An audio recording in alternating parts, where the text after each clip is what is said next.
Yes, yes, yes. Relleno de papa is today. So these are the ingredients. I have some garlic powder, some onion powder, black pepper, tomato sauce, olives, cornstarch. I like using this brown argo, sofrito. If you don't know how to make sofrito, I got the recipe below. Cooking oil, baked potato. Make sure they are baked potato. The meat of your preference, Sazon. I got some beef bouillon here, and I also have some oregano there. So here I'm seasoning the water for the potatoes. I diced them up, not too small. I'm adding the garlic powder, onion powder, and some salt to the water. That's it. And we are going to cook this. So now this is the meat. I have beef. So I'm adding a little bit of water, some onion powder, some garlic powder. Okay, I like adding a little bit of water because it doesn't have that much fat, the meat that I buy. So here I'm adding ground black pepper. I'm crushing my oregano. You guys know I love using some oregano, the whole oregano. I like to crush it. It gives it such a great flavor, guys. Now here I am opening a little envelope of the beef bouillon. You are welcome to use any flavor you like.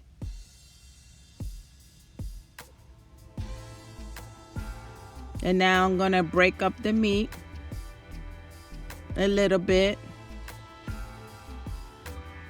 As you can see, hardly has any fat. And if your meat has fat, guys, just try to drain it off before you add your rest of your ingredients like your sofrito and stuff. So here you see I'm adding my sofrito. I love some sofrito. So I added like 4 tablespoons to mine. You add as much as you like. Remember, it doesn't have any salt, so all your natural ingredients, you could add as much as you like. It's all preference. Here I'm adding 1 envelope de Sazon.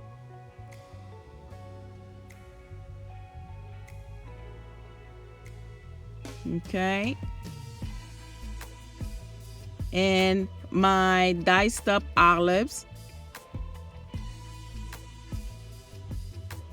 And when it already had cooked down, as you can see, it's kind of thick, I add my tomato sauce last. Okay, and after you see how thick when I move it? That's what you want before I add my tomato sauce. And basically, I let my tomato sauce heat up for a couple minutes. And that's in the whole time I cook my meat in medium low. So make sure your fire is on medium low so none of your ingredients burnt down. So this is pretty much done. My potatoes are cooked. Now I'm draining them off. Make sure all your water is drained off. Okay? So I'm draining my potatoes right now, making sure everything is drained off. After I drain my potatoes, I let this sit for at least an hour or so until my potatoes are completely cool off, guys. Make sure your potatoes are completely cool off. I also like my meat cool as well. It's more easy to handle because you are going to be working with your hands. So make sure everything is cool off. Okay? So that's drained off. Now my potatoes are completely cool off. I couldn't find my mashed potato masher, but the back of this spoon is working well. Okay, because I want to mash them, but I don't like breaking them where it's just complete like mashed potato. No, I like some pieces of the potatoes. And to make my rellenos de papas, I like using my baked potatoes. I feel they come out better. Here I went ahead and I tasted my potato. Remember that I had seasoned the water that it cooked in. So I want to make sure it doesn't need any more seasoning. I felt like it did, so I decided to add a little bit of salt.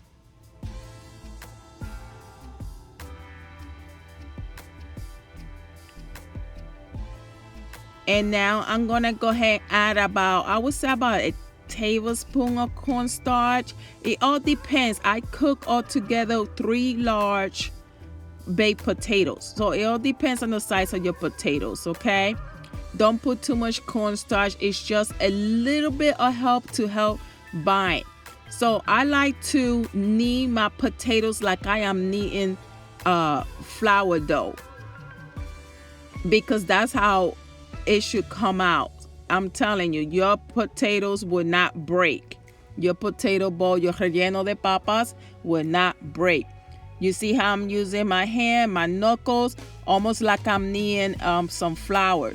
But it's only potatoes in there, guys, and just about a tablespoon of the cornstarch, right? And it's all cool off, so it's gonna work out. So in this plate, I have cornstarch, and I like seasoning my cornstarch with a little bit of salt. I think I also added garlic and onion powder to my cornstarch. So now we are getting ready to assemble. So I'm going to show you here the first one. I'm going to show you, some people like it with a lot of potato in it. So I'm going to show you different. The first one, this one's going to be more potatoes, more thick. So I'm flattening it, but not too much, as you can see. And what I do, I form like a ball to see about what size my potato will look. And here I'm frying it, but not as much. It's still kind of thick. And I'm grabbing 1 tablespoon of my meat filling. Again, you use any meat of your preference.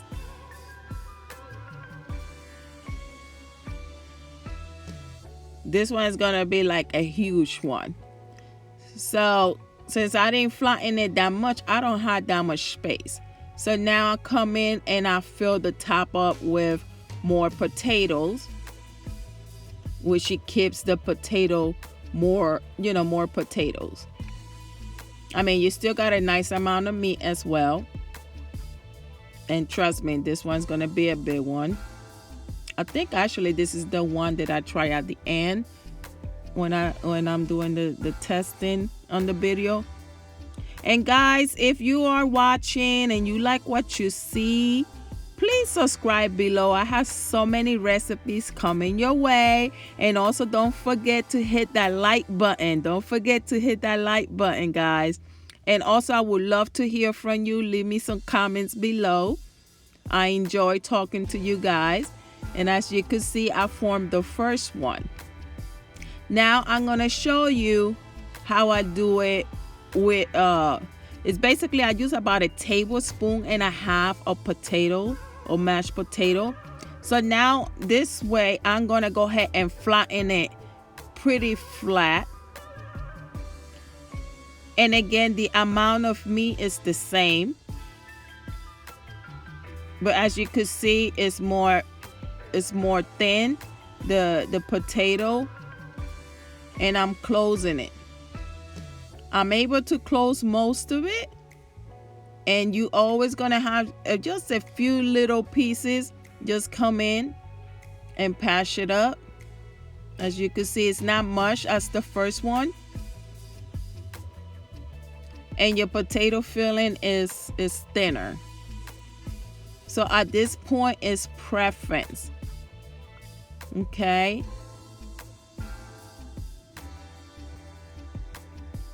And now I'm gonna go ahead and put some cornstarch. I like to rub it softly on it. I like to feel it almost silky in my hand.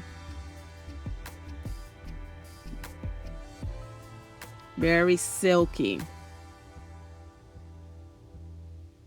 And I like to form all my potatoes ball all at once.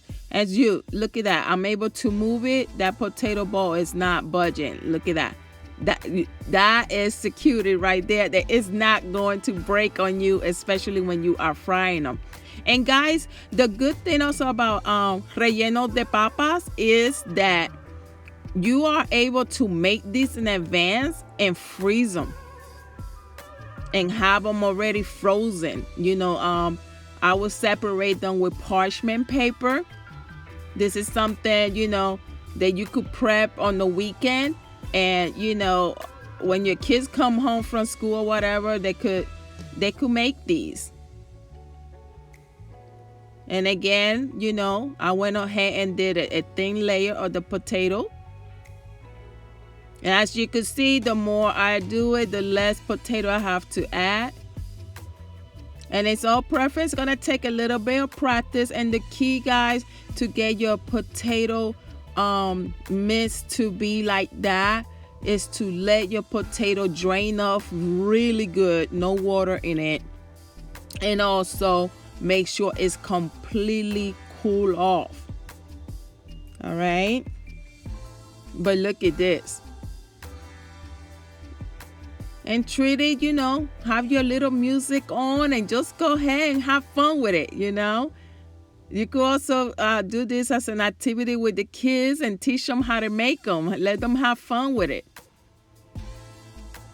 I know it's going to be a little messy, but it's a good activity. So right now I have my oil heating up on medium low. And now my oil is hot. I am dropping them off. Again, my oil is on medium low, and you want to make sure that you fry it up either in a fryer. If you got air fryer, I think you'll be able to do this. I never had tried an air fryer for now, but I'm pretty sure you'll be able to cook these in an air fryer as well. And here I give it about 30 seconds, which it creates like a little coating, and I go ahead and just move them upside down so it could create. So now I'm gonna leave these alone, and I'm gonna let them cook for a couple of minutes. Now I'm starting to turn them. You see how it's getting that little beautiful golden brown color. And again, my fire is a medium low, guys, medium low. But look how beautiful they're doing. And what I do in the last minute of frying it, I put my oil medium high, let it cook a medium high about a minute before I start removing it from my fire. But look how beautiful they are. And tasty, when I tell you tasty, oh my God. And like I said, I had cooked 3 large baked potatoes, and out of the 3 large baked potato, I made 5 relleno de papa. 5 relleno de papa. Okay. Look how beautiful.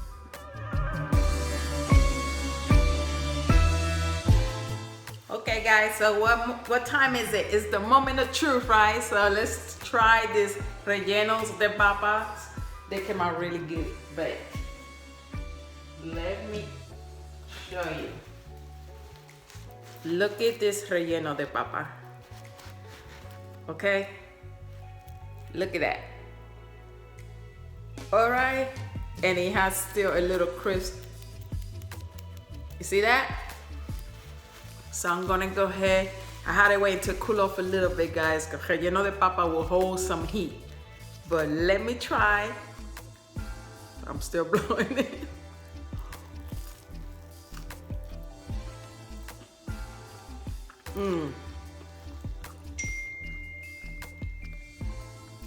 Yeah. That potato is so tender and flavorful. As you can see, it's very hot.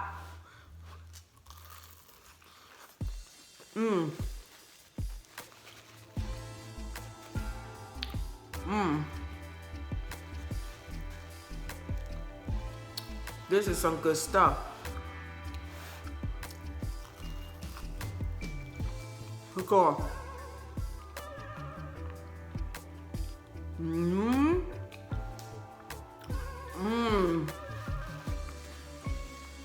I haven't made relleno papa in a long time.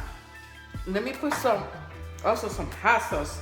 You know, Puerto Ricans, we love hot sauce in almost all our fritters, but this is so good, guys. Look at this relleno de papa.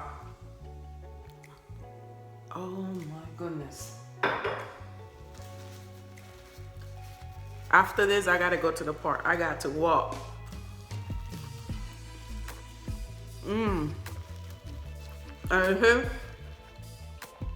The meat is nice and juicy. It's so tender. It's not dried out. I don't like no relleno de papa that is all dried out inside. You should have the crisp on the outside. You should have that smoothness from the potato, and that meat nice and juicy, not dried out. You see that?